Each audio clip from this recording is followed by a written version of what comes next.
Hello guys, welcome to Gayatri steno coaching zone.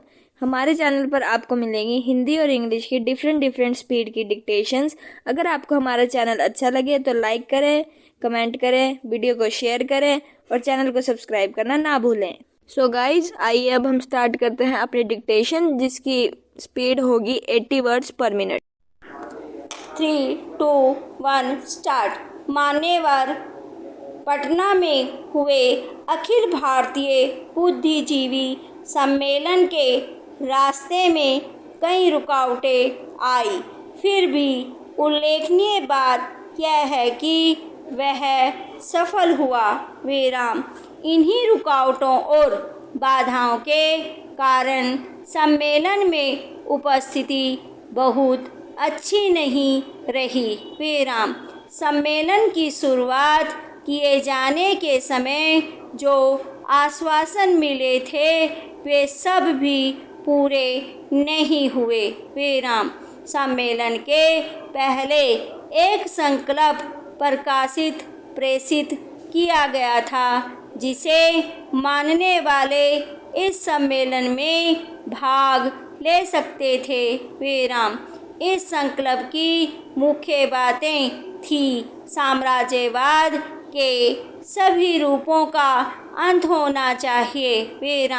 विभिन्न धर्मों के अनुयायी नागरिकों में कोई फर्क न हो, कानून सबके लिए समान हो, भारत पाक का नकली बंटवारा खत्म हो, हरिजन, शूद्र, आदिवासी, पिछड़े, अल्पसंख्यकों और औरतों को विशेष अवसर दिए जाएं। केंद्रीय और प्रादेशिक सरकारों के कामकाज और व्यापार से तथा शिक्षा के माध्यम और अनिवार्य विषय के रूप में अंग्रेजी तत्काल हटे। जब तक भारतीय राज्य है तब तक उसकी सीमाओं की रक्षा हो।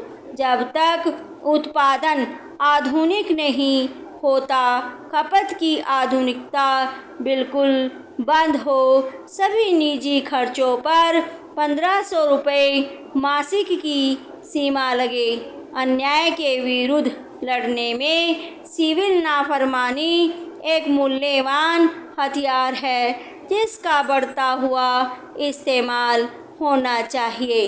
नर नारी के बीच पूर्ण समता की प्रतिष्ठा हो और शिक्षा जगत में विषमता का अंत हो और पूर्ण विचार स्वातंत्र्य के आधार पर शिक्षा व्यवस्था का पुनर्गठन हो।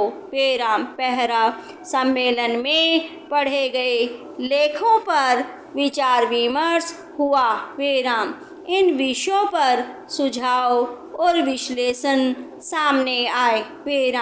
चर्चा में यह बात सामने आई कि पिछले दिनों दंगों का स्वरूप बदला है। वे आकस्मिक न होकर नियोजित होने लगे हैं।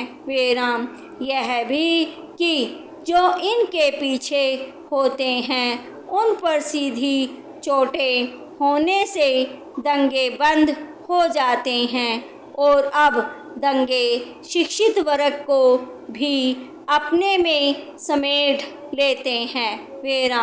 राजनीतिक स्थिति और आर्थिक नीति विषयक लेखों व चर्चा में यह बात सामने आई कि कुछ लोगों को लगातार इनका विश्लेषण करते रहना चाहिए। आर्थिक नीतियों का ज़्यादा ठोस अध्ययन जरूरी है। समस्या का विश्लेषण ही नहीं, उसका निराकरण भी सामने आना चाहिए। वस्तुस्थिति यह है कि अब तक ऐसे कई सम्मेलन हो चुके हैं जिनमें बहुत अच्छे विचार रखे जाते हैं। लेकिन दुख की बात यह है कि लोगों की मनोवृत्ति में स्थायी परिवर्तन होना चाहिए। जब तक वे सम्मेलनों में रहते हैं तब तक तो सोचते और महसूस करते हैं कि जो कुछ कहा गया है वह बिल्कुल सही है और इन बातों पर पूरी तरह से अमल होना चाहिए विराम। लेकिन दूसरे ही क्षण जब वे सम्मेलन के पंडाल से बाहर आते हैं तब सब कुछ भूल जाते हैं विराम।